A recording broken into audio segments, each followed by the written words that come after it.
Hello, WordNerds! Happy Sunday. It is the last Sunday of the month, which means it is book club.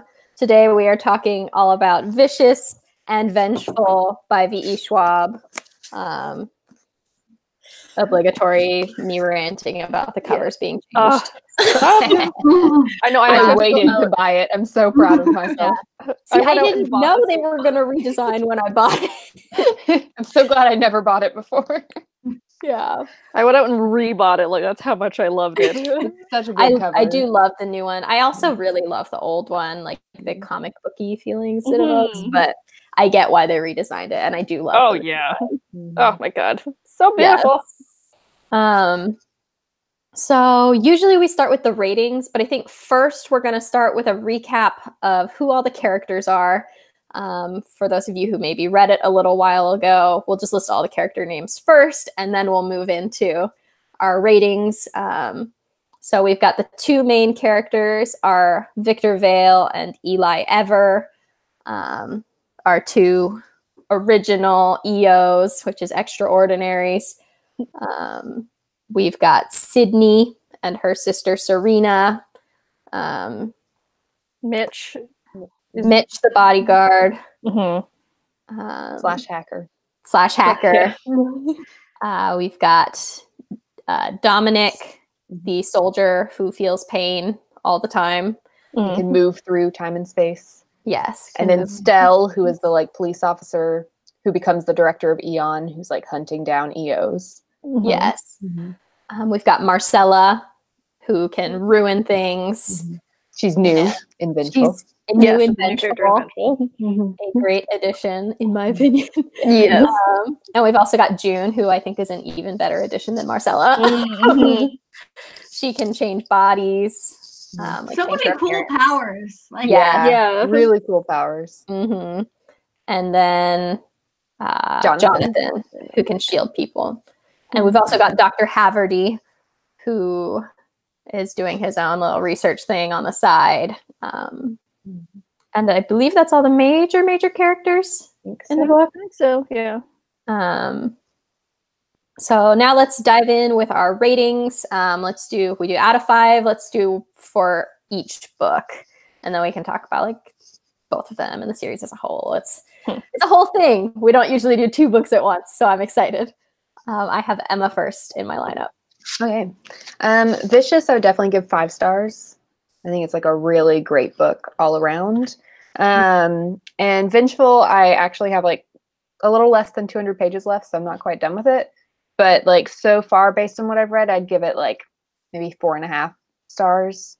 I do think it kind of almost suffers from a sequel type thing where it takes a while for any plot to really start to happen, because it's just kind of showing you what's happened to the characters afterwards at first. But it's still really well written, so I don't mind that the plot isn't as strong as the first one. So I've got Kelly next.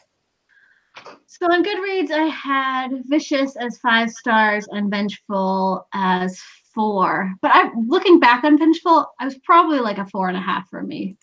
I wish I'd listened to the first one in audiobook, and I wish I'd been able to do it with the second one as well. I think I would have enjoyed it even more, but they switched narrators and I just couldn't. So nope. They did that with the Darker Shade of Magic series too. The second and third books were a different narrator than the first book. Yeah. What? No. That's weird. Yep. Yeah. Next I've got Rachel. Oh, I give Vicious a 5 and I gave Vengeful a 4. You did kind of feel like it was a sequel that didn't have a third book, but the arcs didn't quite wrap up nicely, I guess, in my opinion. I felt like it should have been originally split into 3, or have more of a story to make it 3, or have wrapped it up a little bit better as a 2. But I think that's kind of the stuff that they explore in the second one, is something that really could be something really big, and she didn't make it that big, so maybe that's why I feel kind of unsettled about it. But still, again, writing was great. Love the new characters. So good. Not what would that be? Not a 9 out of 20. 9 out of 10. 9 out of 10 stars. I can math. Yes. I think I also did 5 and 4. 5 for Vicious, 4 for Vengeful. Vicious It did take me a little while to get into it, which I do want to talk about a little bit because I feel like that happened for multiple of us. Like it took a little bit to read it, and then like once you did sit down to read it, it went fast. But other than that, like it was compelling. I loved the characters, their stories. It was beautifully written, and that ending with him just like, oh, there's gonna be spoilers. Heads up. Just, are you talking about the ending of the second book or the first one? The first one. Okay. We're also going to warn if there's a spoiler for the ending of Vengeful so that Emma can decide if she wants to listen or not. But like the end of Vicious with him just like opening his eyes from his own grave is just so cool and so cinematic that it was like a perfect ending to me. Whereas I agree a lot with Rachel, Vengeful, the ending, while I get it, it kind of fell flat for me. And kind of like really brought to the forefront some of the other problems I had with the book.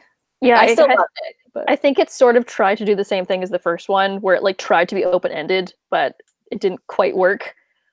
Yeah, it felt a little more just unfinished rather than open-ended. Yeah, exactly. Well, I Is think there we talked gonna about be this. more? No, this is going to be it. No, I think she's I probably don't know going to if write a that's third true. one, she said. Oh, wait, what? Really? She Oh, said man, I'm that behind on my Twitter. She said that she would probably write a third one, but only if and when it comes to her, and only if and when it is good enough to be stronger than Vengeful. So it's like she's probably going to, but it could be another like 7 years. Yeah, she's kind of joked about doing them every 5 years. And then I'm trying to find a tweet where I think I saw that it was kind of on her radar, like at the end of the list of books. I saw on her Instagram once she did like a notes page on it. Definitely seems like the type of books that it takes her a long time to like simmer over the ideas and figure it out, which makes sense because they're like very complex. She doesn't want to like rush into writing a third book just to like have a third book. My question is, what is the third V word that you could possibly? I know a lot of people are saying victorious. Ooh. I've seen a lot of people like mention that as a title. She's got a title. And that would be fun. Characters in a world like already built. Like it's so easy. That would be pretty cool. Well, like, did everyone like the? I mean, they did it more in Vicious. They didn't really do it in Vengeful. But did everyone like the way that it shifted back and forth between timelines? Because I know a lot of people that read it didn't like that. I really liked that. That's something I really liked about these books. Yeah. Especially in the first book. I feel like it did it really well in the first book. In the second book, I had a little bit of more trouble because it actually still did it a lot in the second book too. And there was actually a point about like a third of the way through it where I had to go back and flip through all the chapters and figure out what was happening when, because I realized like I'd gotten like mixed up and I was like, wait, like when did Sydney figure out that like Victor was dying? Like, you know, like I got really confused and had to go back and figure it out. Where the first book I had an easier time following the timeline. It was like a little bit bigger time gap, so it was very like 4 years. Yeah. So it's like, yeah. Oh well, you're in college or you're not. Yeah. It was only jumping between 2 times in Vicious, where this one it was like 4 years ago and 2 years ago and 4 weeks ago and more people and it's just place. Yeah. Yeah, I really like that. Where like if a book has like a thing or an event, and then it kind of like circles around it, and then just gets like closer and closer. Like I love that kind of thing. Yeah, but I know I have a lot of friends that like won't read specific books because it does that, and they're like, no, I just want like a story start to finish. I'm like, but the pacing and like the tension, like everything. Oh, it's so good in that book. Yeah, it's because of that. I got 2 hours to go. Oh my gosh, what's gonna happen? Like it's just I do think the back and forth in Vicious was part of why it took me a little while to get into it, because I had like a false start with reading it where I tried to read it once and just couldn't get into it, and then I put it aside for probably like 3 or 4 months, and then I picked it up again and like read it in one sitting. And I think that I can't diagnose it for sure, but I think that part of it was like the back and forth where at first I was like, oh, I'm going to have to think a lot while I'm reading this. I need to be like in the right headspace to do it. Yeah.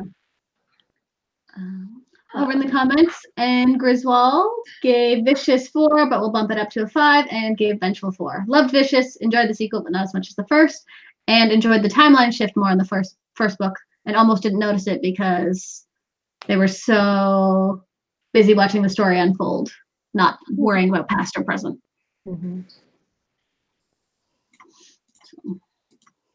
Child is screaming in the other room. Oh dear. How appropriate for this book chat. Yeah. So I think we've all covered that we had Vicious was probably all of our favorites of the two. Do you guys have a favorite character of our full 2-book cast? I want to say Victor, honestly. Yeah. Yeah. I do love him. Yeah. Well, this is also one of the first character. Yeah, this was probably the first like adult book that I read that had a morally gray main character, and like I loved that. But like going in, I want to say like, oh, Marcella was so awesome, like she's so cool and badass, and you know whatever. But part of me was just kind of annoyed at her. I was like, come on, girl, like you have to be redeemable somehow. And I just like, and I know that was like a big selling point of her not being redeemable, but at the same time, I'm like, I don't even really like you. I just like the fact that you like got some revenge, and then I don't like you after that point. But like Victor was a little bit more. Like he had more going for him. I'm sorry, but there's like one piece of hair that is much longer than the rest of my bangs, and I can't find it, but I can see it. So if I was doing this the whole chat, that's why. Yeah. I guess I don't really see Marcella as any less redeemable or understandable as like Victor and Eli even. Like, I don't know. I feel like they're all very morally gray people. Well, like I liked reading about Eli, but I didn't necessarily like him. Whereas like definitely. I liked reading about Victor, but I also liked him. You know what I mean? Yeah. And like, if anything, I would almost think that Victor in book 2, just like killing EOs, was kind of even not less redeemable than Eli, but less, not even justified. But you know what I mean? Like his reason wasn't as good as Eli's made up crazy reason. Yeah. Like he was Victor even was pretending just there was any good in it. Yeah. Victor was just doing it to protect himself, where like Eli thought he had like a higher calling, you know? Yeah. I guess for me, I didn't feel like their stuff was any more like unforgivable, but I felt like I understood the goal for Victor and Eli. And with Marcella, it was like she had a goal, you know. Well, her goal was like a more generic power for herself. Like she's being under the influence of these people. Wreck everyone and be powerful.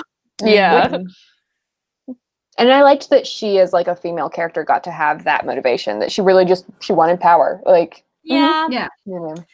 This is a spoiler for the ending that you like really aren't gonna want to hear. Okay. I was disappointed with her death at the end. Like I liked it, but anticlimactic. I also felt like I had it built up so much. Like Marcella's the badass heroine. She's gonna villain heroine. She's gonna wreck everything. She's gonna rip your heart out of your chest and then stomp on it with her heels. And then she was just gone. And I liked that it was because of her own like ruination. That was very poetic. But I would have liked to keep her in the series. Yeah, well, also like the thing with like Eli trying to like get closer to her, and she's like trying to like ruin him, and his skin's just coming off, and she like keeps regrowing. She's like, "What the hell is this?" And then she dies. It made me think of the final scene of X-Men 3. But Jean is like doing this, and she's like Dark Phoenix, like everything's getting ruined, and like Wolverine's like running up to her, being like, "It's okay," and then like kills her. That's just the only thing I was thinking of. For that yeah. So, and I get she was like so powerful that like how could you keep her in the story? Yeah, exactly. But that would have been interesting to see if she had switched over to like the good side. Yeah, like that would have been, or like started switch over to the good side. Yeah, I know, but like, oh man, the what is the good side? There's no good side. Yeah, but, you know, like the better side. I don't know. Yeah, worth bringing this up before Emma comes back. That and Griswold thinks Eli's death should have lasted longer too. Yes, I would have preferred a much longer dedication to Eli's demise. Which I guess, like, do you think he's gone for good now, or it could go either way? Yeah, I don't know. I just forget, how do you do a third book without Eli? But there's so many now, so if it just kind of evolves over time, and like Victor dies in the next one, it could be cool. That's true. Eventually, Sydney rules the world. Yeah. Yeah, exactly. That's all I want. Okay, you can come back now, Emma. That was a very animated discussion. Yeah, I had a lot of feels about it. I like muted my computer and took my headphones out. I don't know why I did both things. Just in case. Yeah. Yeah. All I really want is just more Sydney forever. Mhm. She's the only like good person in the book. Yeah. Oh man, her whole thing in the second one of like trying to delve into her power deep enough to bring her sister back out of like nothing Yeah. was it was so painful to watch her do that because you're like, you know that she can't possibly succeed. Yeah. And just And keeps also getting, you like, don't want her to because her sister was awful. Yeah, her sister was like, oh man, she was sorry, I wanted to can I swear on this channel now? I don't know. Yeah. Like, This isn't her sister was a bitch. Like it was just awful. I'm like, well, I don't want to like even before they got powers, like I didn't like her. Yeah. Awful. I liked their dynamic. I found it interesting, like reading about it, but I didn't like. And I liked how she was like the one person who could like control Eli. That was cool. But yeah, that was really cool. Yeah. Like him trying to fight through it, and how she liked that he could like that he was trying to fight her. Yeah, yeah, it was a cool dynamic. Messed up power dynamics. Yeah, I was gonna say with favorite characters, I'm like always a sucker for like the normal person that's like stuck in the middle with all these like special people. So I love Mitch so much. Those are always like my favorite characters. He was sweet. Yeah. He's like always trying to take care of Sydney. Yeah, like make her pancakes and stuff. One that I would have been wrecked. Died. He's fantastic. Yes. But yeah, I also liked the whole part of Sydney's story in Vengeful about how like she's like still like in a 14-year-old body, but she's 18 years old. Like that was really interesting too. Like her kind of like reconciling that like her outsides don't look like her insides and all of that. Yeah, she's gonna be frozen. There's something I want to talk about with Mitch, but I think it's book 1. Yeah, where we keep thinking he died. Oh yeah. There's like 2 different things. Where I'm like, this is dead. This is terrible. Yeah. He like goes in the bathroom with Eli, and you're like, oh no. Yeah. And then Serena tries to get him to shoot himself. Yeah. We got the earplugs in. Yeah. I was so glad he had those earplugs in because I was like, why didn't you people go into this with earplugs? You know what her power is. And then he did. I was like, oh, we're okay. Yeah, exactly. Someone's listening. Like, you guys are too stupid for this. I'm gonna be real upset. And it's one of those things that like would have been so easy not to do as an author. Like, oh, you want to have the endings hurt. Stories all the time. Where you're like, why didn't you think like that? Yeah. It's like Shatter Me, where it's like give the girl a pair of gloves. Yeah, until the 3rd book. Yeah. Like a lot of YA protagonists make pretty stupid decisions that you're like, what? And you like, I've been yelled at books before, being like, what are you doing? Like, you have this one option. Like, why are you not taking the right option? Like, you're an idiot. Like, obviously, you're gonna get killed or get the sword taken away from you, or like someone's gonna backstab somebody. Like, it's so obvious. And here it was another one of those persons like, are you serious? Please don't do this to me. And then I was like, oh, thank God. Okay, we're all adults here. We're thinking rationally. Like, this is good. It's like I can handle characters making dumb decisions, but it bothers me when they don't even consider the smart decision. You know, like when it doesn't even occur to them and it's like a really obvious solution or answer, you know? Well, you can pull the whole, like, I didn't think about that because, you know, oh, we're so in love and, you know, I will keep you safe and da-da-da. Like, okay, fine. I get that. Romantic. # romance. But, like, when you're doing something that's dumb and I'm like, no, that doesn't count. Like, you can still love somebody and make smart decisions. Like, it doesn't count that you get to make a dumb decision because, you know, oh, well, for the greater good, we'll do this. I'm like, no, it's not. It's just what you're thinking at this moment. Yeah. All right, so Anne Griswold wants to talk about something else that we think is at the end of the book. And I wish I could remember. I don't know if this is something else read or not. Give a slight clue, maybe. Eon. Like not the last thing that happens to the Eon, but I know Eon exists. They came after Marcella and she killed her and June killed all their people. And that's like basically all. Like Eli is trying to convince Stell to let him out, but he hasn't yet. So should I mute? Okay. Yeah. Okay. I'll be back. I have to go do something anyway. So can we talk about the breakout from Ian and Dominic? Ooh, I love this part. So good. You knew it was coming too. Yeah. I knew it was coming, but I didn't expect it to be as epic as it was. Yeah, definitely not. Yeah. Like those were the worst chapters to read because I was like, I don't want to feel bad for Eli, but then I do, and it's just like, So when you have to let out, it's like this weird sense of like, no, don't do that, but also like, yes, we're making it happen. Yeah, which is just such a sign of a good character, I feel like, that you don't want him to get out because like he's gonna do really bad things and he's like the baddest of the bad guys, it feels like. But then when he gets out, you still like breathe that sigh of, oh, I did it. Like, I actually got out. Yeah. And Also, I can't get over how cinematic her writing is in these books in particular. Like her writing is always good, but I feel like in these books in particular, it's so easy to visualize everything, even when he's like shifting in between time in this weird place. Yeah, that's right. Forgot all about that scene. That was a great scene. Yeah. And just all the like subtle realizations, you know. It's so good.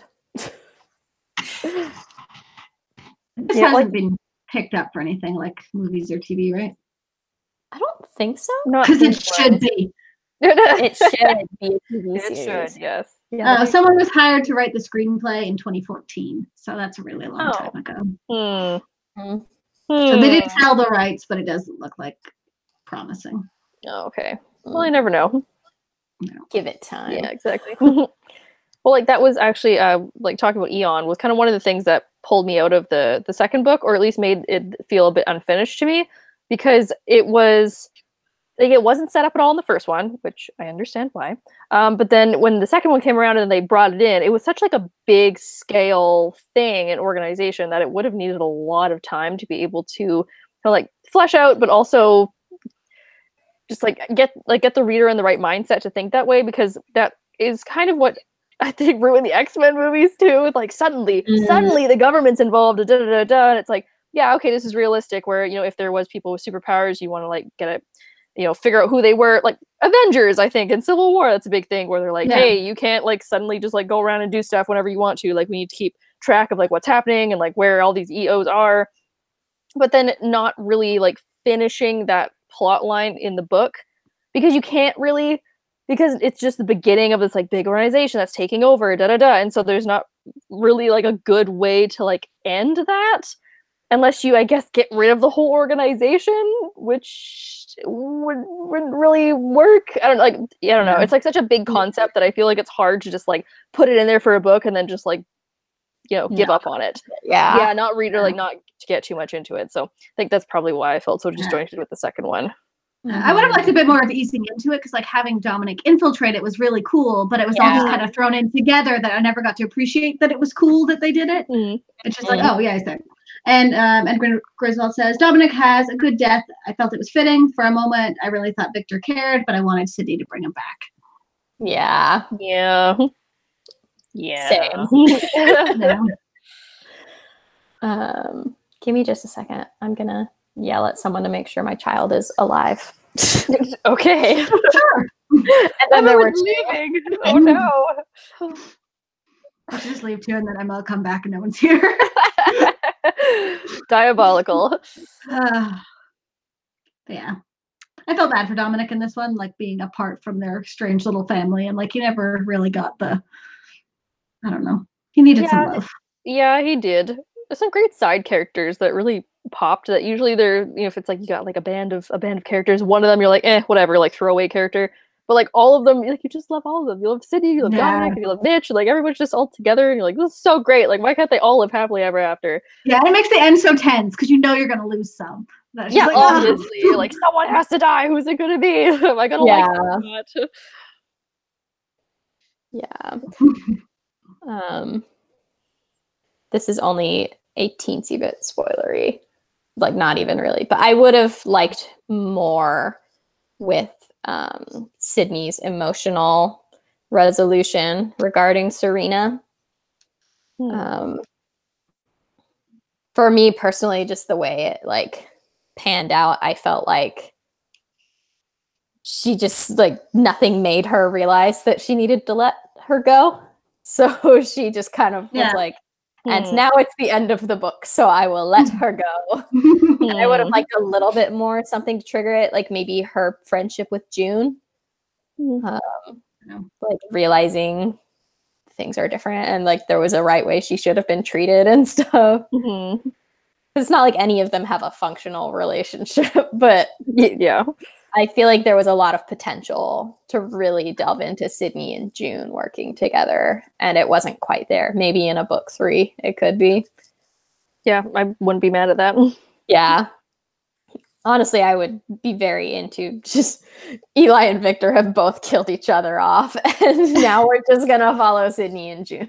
Hell yeah. Yeah. Yeah. I loved June. She was such an interesting character. Mm-hmm. I love the way that she went back, and she wasn't quite as morally gray as the other ones, but she definitely went back and forth a lot. And just like watching her and her plans, unfold differently was so good. And but it's like also kind of weird because I'm like, hey, it's like I've stalked you for like years, and I'm just gonna like pretend to be your friend now, and Yeah. this is cool, right? I'm like, a lot about you, so like, should we hang out or? yeah, right, like okay, it's strange. Yeah.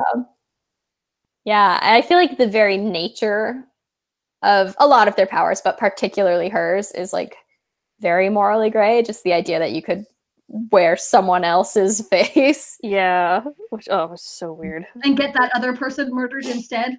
Yeah, exactly. Yeah. Oh man. And Griswold asked, why did she want to take Sydney? Nothing Sydney said made me feel like she needed to be saved, and just generally very confused about June. Mm-hmm. Yeah, that's what I really wish we would have delved into more, this idea of like, why does June feel so big sisterly over her?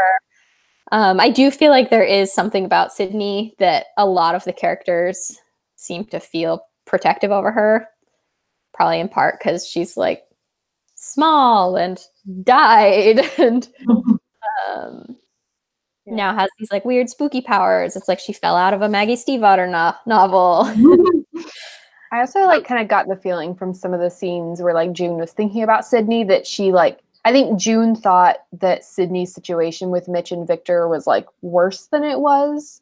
Like I think June just kind of like doesn't trust men in general, and so like she thought it was more of a bad situation than it was. Like because there's like the one time where it talks about how like when Sydney first told her about Victor's powers, June asked if he'd ever hurt her, and she was like, no, never on purpose. And like goals were that, and she was like, oh my gosh, obviously he's like hurting her and claiming it's an accident, or like it kind of seemed like maybe she was jumping to conclusions based on her own experience. And because like that is something that someone in an abusive relationship would say. Like, oh, he doesn't hurt me on purpose, but like no, it's like literal. Like he accidentally hurt her once. Yeah. We don't get okay. So it's been a little while since I finished Vengeful, but I don't remember June having a whole lot of backstory.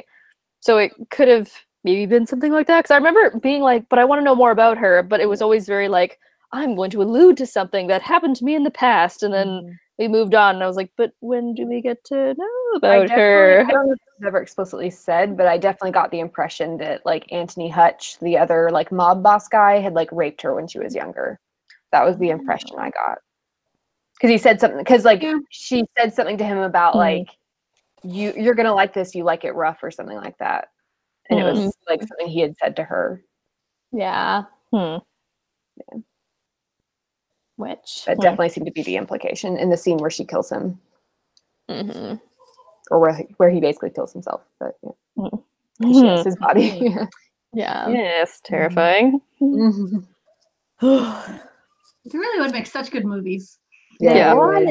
I was just thinking about the scene where Eon's trying to kill Marcella, and they're like in that big glass walled room, and they're like shooting through the window, and she's just like not having it, and she like turns her hands away, and it's just like this like spread of ruin, and like the carpet gets all gross, and it's like bloody all over the carpet, the shards of glass have fallen down, it's like this expensive room, and she's like, oh, like I've got like blood on my heels, like I have to go change, and she's just like so concerned about the way she looks, and like I love that idea how she's like so concerned about like looking great while also stabbing someone to death. Like, yes, Marcella, you go.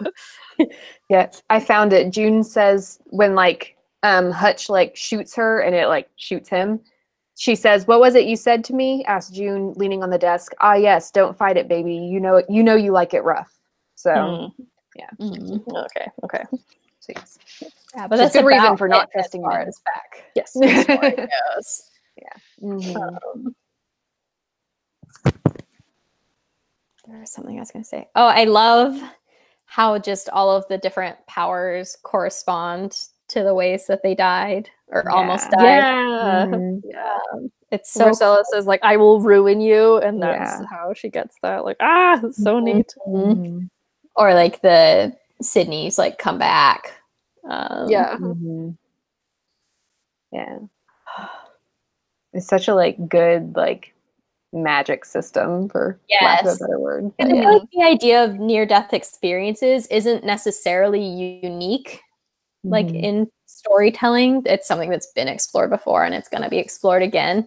But the way that V.E. Schwab told it, it still felt so fresh. And so like, what's going to happen next? And what other powers are there?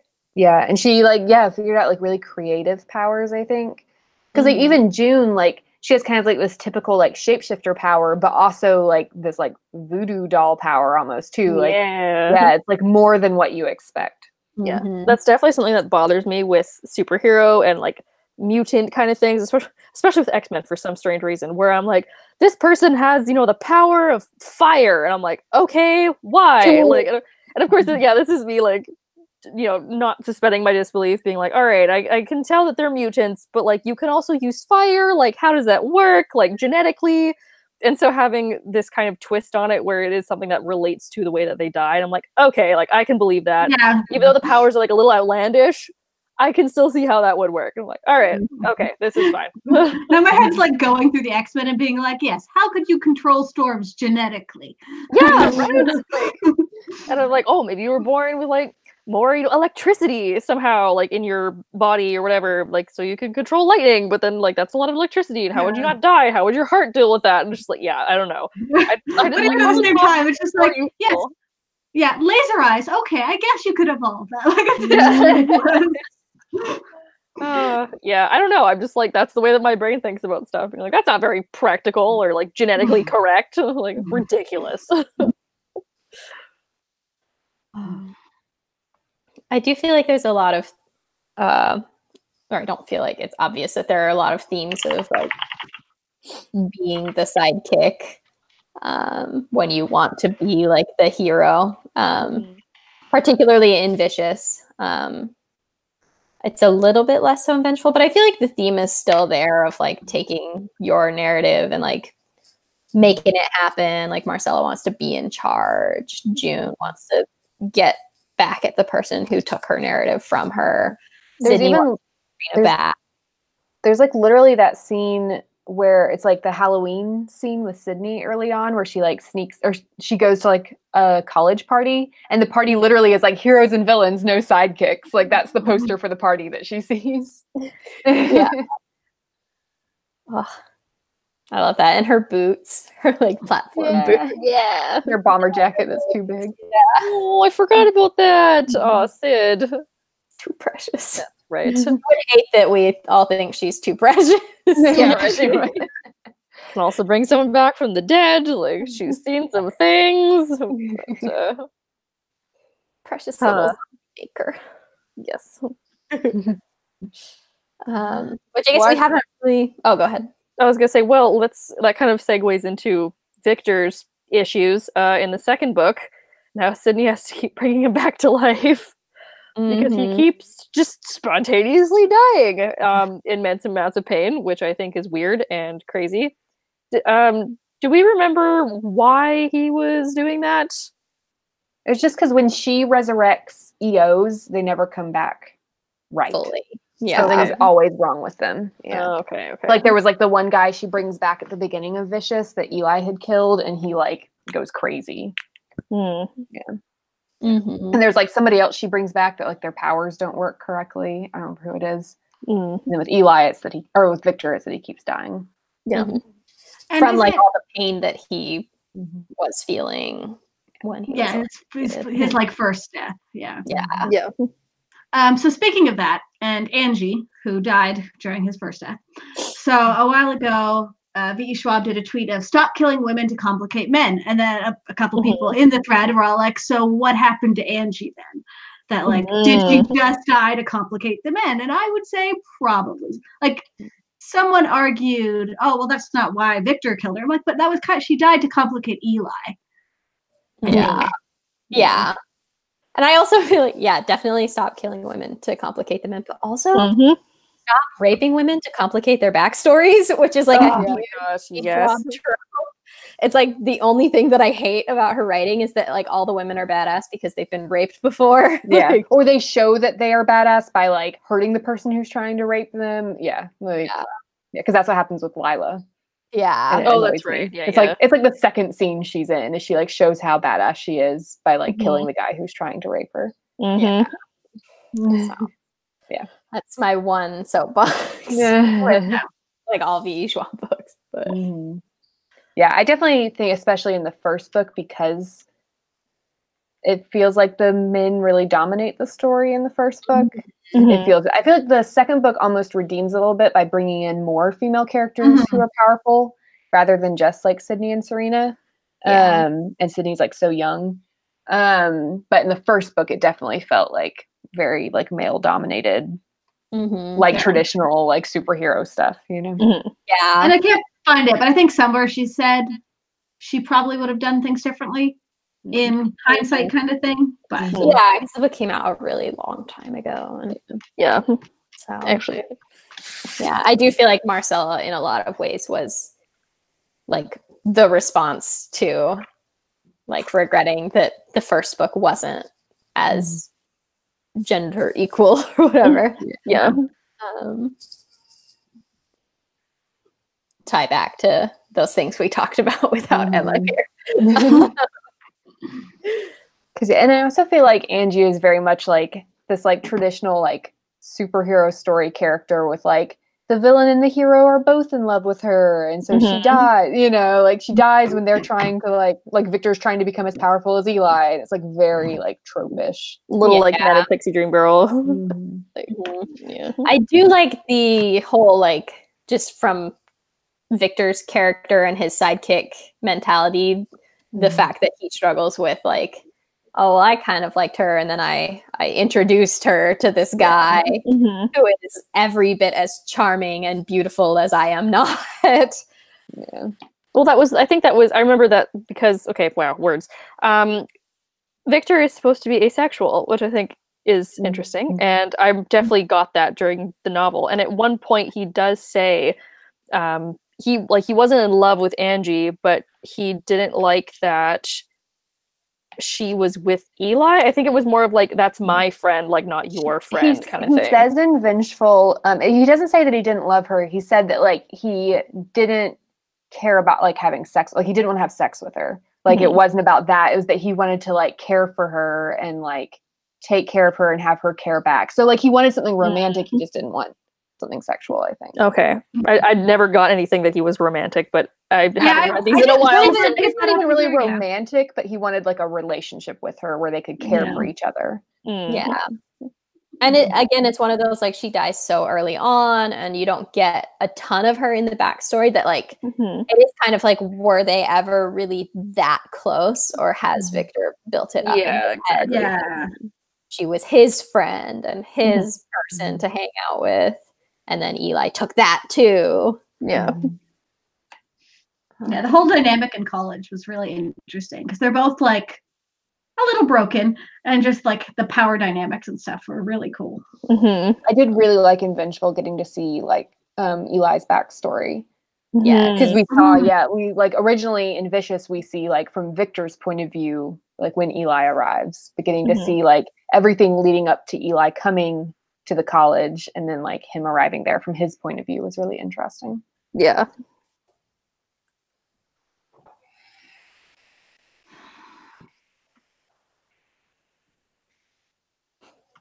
All right, having a breather. Yeah. Just like taking a minute to process all of the books. Yeah, they're intense books. This has been a pretty like. There's so much to talk about, but I feel like we've covered a lot very quickly. Yeah. How about this? And that thing. I would have loved a lot more Sydney and Serena, just period. Because in the Vengeful book flap, it says like Magneto and Professor X, Superman and Lex Luthor, Sydney and Serena Clark, Victor Vale and Eli Ever. And it's like, oh, so they're going to be like pitted big against each other. this book. Like, this is going to be a really big deal. And then it was a big deal for Sydney, but it wasn't like Victor and Eli. Mhm.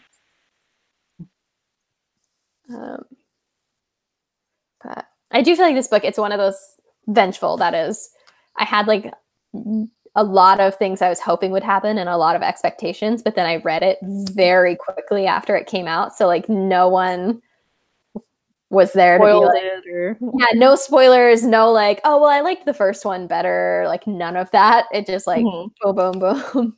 Yeah. Yeah, well, this was not the first V.E. Schwab book that I ever read. So I think I started with Darker Shade of Magic, and then from that point I went into this one, which is one of her earlier ones. So I was kind of expecting the same thing, and just because it's so different, it definitely jarred my expectations, and also like it just feels not like her at all. It feels like a very different book. So going into it, I was very skeptical of if I was going to like it or not.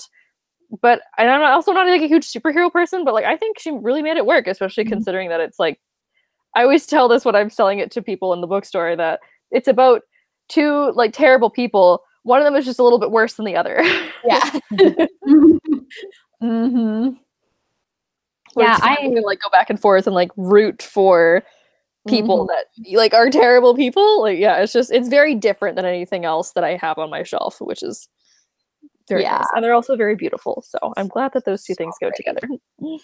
Yeah, I also, this was not my first V. Schwab. It was going to be, like, I bought Vicious because I had heard some good things about it. And then in that in-between where I wasn't reading it, we read Darker Shade of Magic for book club. And so after that, I tore through the Shades of Magic series. I always want to call it Shades of London, but that's Maureen Johnson. Tore through the Shades of Magic. Then I tore through Vicious, and then Vengeful came out. And then right after that, I read like the Savage. It was just a very V.E. Schwab haul, or whatever it was. Yeah, I remember like not long after Vicious came out, like I think it was like one of the other word nerds being like, "Oh yeah, V.E. Schwab's like Vicious sounds really good," because that was her first adult novel, I think, was Vicious, right? And I remember like putting it on my TBR list and like, yeah, maybe one day I'll read that. That sounds interesting, and never got to it. Yeah.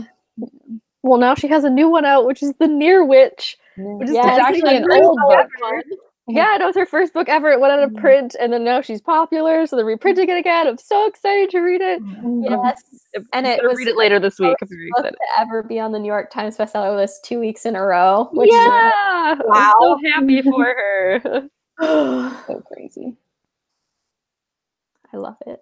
I love her. She's just wonderful. She's so cool.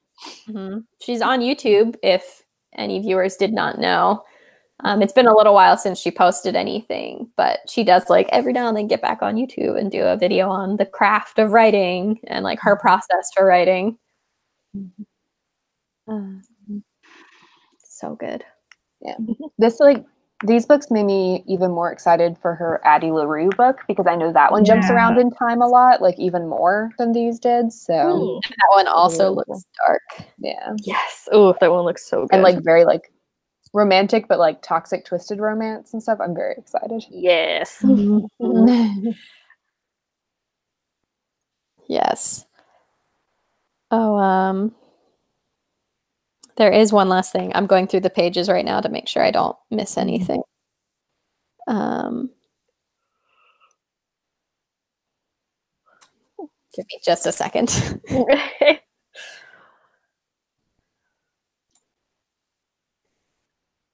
Doom doom doom doom doom doom doom doom doom doom doom doom. So I want to talk about the very, very end of the book. So we should kick Emma out again.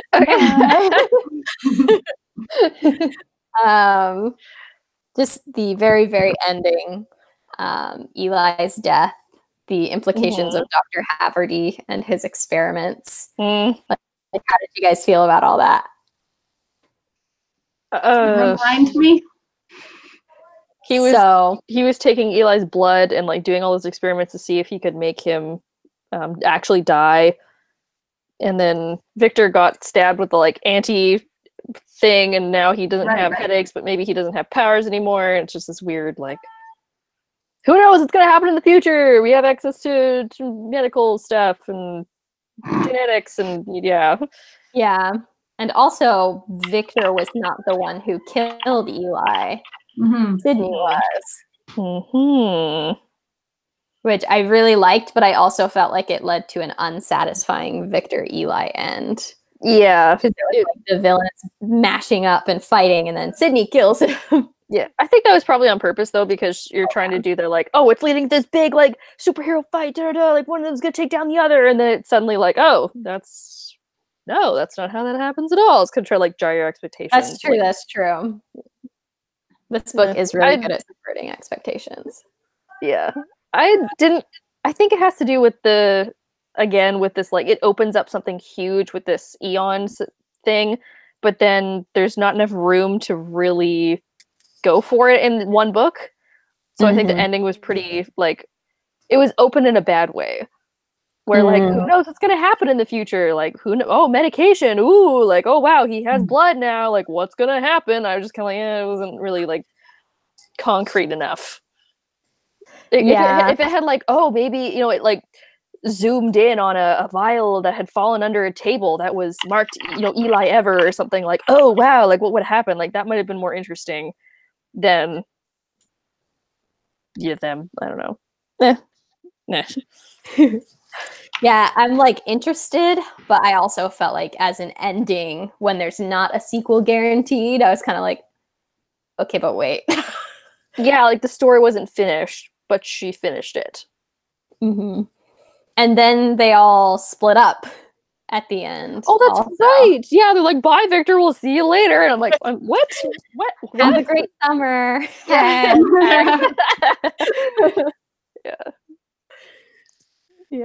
Yeah. Particularly June. Like, I would have loved to see just them all being brought together at the end. I feel like that would have made it feel like a more cohesive ending. And again, I understand like why it didn't end that way and why this is a realistic ending. But I would have liked, for my like story consumer's heart, I would have liked if they were all together at the end. Yeah. More of a finale. Yeah. Which, if there's a sequel, I don't need it to be a finale, but we don't know for sure that there won't be one. Yeah. Or that there will be one. Yeah, I think that's why I gave it a 4 instead of a 5 out of 5, just because the whole ending was really weird and not connected or like collected. What's the word I'm looking for? Like ended, wrapped up. I don't know, one of those words. Like a really cohesive ending. Yeah. Yeah, and I was very interested in Dr. Haverty. Like, he's a very interesting character, the way he's just like taking Eli apart again and again. But I would have liked a couple more Dr. Haverty scenes for me to feel like the finale should have been in his house. Because like we got there and I was like, oh, this guy. Oh, he's the big person. Yeah, I remember feeling that a little bit. But he was so creepy and twisted. I didn't want to read more of him. It was I wanted more of him. He was so creepy and I loved it. Oh, my favorite worst scene was when he's like cranking open Eli's rib cage and he like takes out his heart and there's already a new one that's grown. He's like, oh, that's fascinating. I'm like, I hate it. My gosh. I love that so much. So good. And just like how scientific he was. Like how just purely for the science of it. Yeah. He didn't even seem to register that the things he was doing were so horrifying. Yeah. I can't remember. Does Stell die? I don't think so. No, I didn't think he did either, but I can't remember. Let us know in the discussion section if you remember what happened. Oh, wait. And Griswold just said, and I thought Victor killing Stell was the truest to character thing Victor did. The way he spoke to him and then walked out and dropped the phone in the trash. Cold-blooded. Oh, yeah. That was shows what we know. Right. Right. Thank you for reading our mind and Griswold and knowing what we needed the answer to. Oh, man. We probably should let Emma back on. Yeah. Come back. Is she even looking at us right now?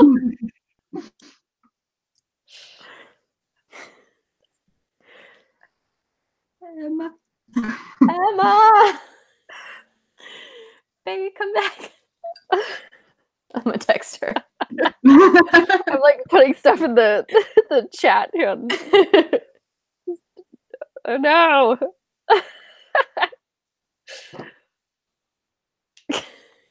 I texted The her. whole of a "Baby, come sign. back."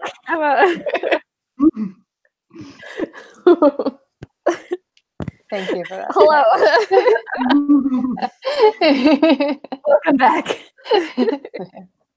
Yeah, you definitely. Now. Yeah, we would not have wanted to hear the spoilers that we just dropped. So many.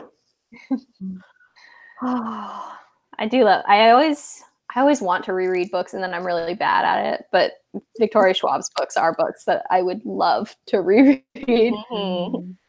I read A Darker Shade of Magic twice, and like I felt like I loved it even more the second time. Like the first time I was like, yeah, this is pretty good, and the second time I was like, I love this book. Like I think when I knew more like what I was getting into and what to expect, I like loved it even more. Yeah, I've been in such a reading slump. Maybe I should just try and make this year the year that I reread all my faves. Yeah, it's like Yeah. Such good years. I know, I haven't reread a book in so long. Well, this one will be a good one to reread just because the amount of detail. Yeah. Yes.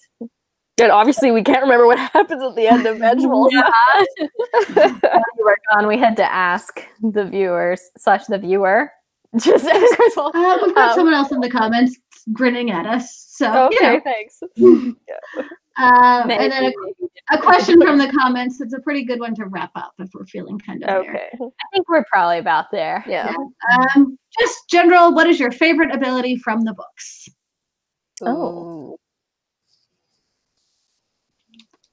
And there's difference between like the one I'd want and the one I think is coolest, probably. I think the scariest one to me is Serena's. Mm-hmm. Yeah. Yeah, like you put her on TV and like everyone's screwed. Yeah. And it's probably the one you want, except you can't control it at all. Like it's just always. So it's yeah, I wouldn't want that. There's no good one. Yeah, not that one. Oh, maybe the space and time one. I'd like that one. Mostly because I'm just really awkward. It would be great to just like pause space and time. Like, oh wait. 20 and then like oh no, yeah, whoa. Oh no, you weren't talking to me. Yeah, exactly. Or probably I would love that one, or I would really love June's ability to like tap into other bodies. That would be cool. Except she can't look like herself, which is oh right. The one body she can't take as her own. Right. Okay, never mind. If I could take my own body, that'd be pretty cool. Yeah. Maybe more simply, like just I'm trying to think anything with Eli's ability that makes him evil. No. So if I could just like live forever and be fine. Yeah. And like 22 years old. Yeah. Just like stop but be fine at like whatever is my peak hotness level. Whatever age that's gonna be. Which was probably about 22 years old. So I know I had a lot of baby fat on my cheeks still then. You did. Oh. All right. Well, we will probably wrap it up there. Obviously we love the books, and even if you hadn't read them before and you watched this and got very spoiled at the endings because you didn't leave when Emma did, I think it's definitely still worth the read. Highly recommend. Anxious to see if they ever make a TV show out of it, / when the third book gets announced. Because I'm ready for all the Sydney and all the June again. And did anyone else have any final thoughts they wanted to add? No, that's it for me. All right. Be sure to tune in next week where we are beginning our Camp NaNoWriMo write-ins. We will be doing 2 write-ins in the month of April, right? 2, and then book club, and then a bye week. So we'll be doing double the write-ins in the month of April. The next book club right here. Next month is The 7 Husbands of Evelyn Hugo by Taylor Jenkins Reid. Reid. Zelda on the brain. Yes. So definitely pick that one up. I've heard that it is a bit of a slower read, not quite a read in one sitting book like Vicious Well, It's not Victoria necessarily Schwab loved slower, it. it's just So it's not necessarily slow, just a bigger book. Perfect. So definitely get that and get started reading. We would love to have you next month. And we've got videos every day of the week, so be sure to subscribe so you get notified about those. And that's it. Okay. We'll see you next week. Bye. Bye.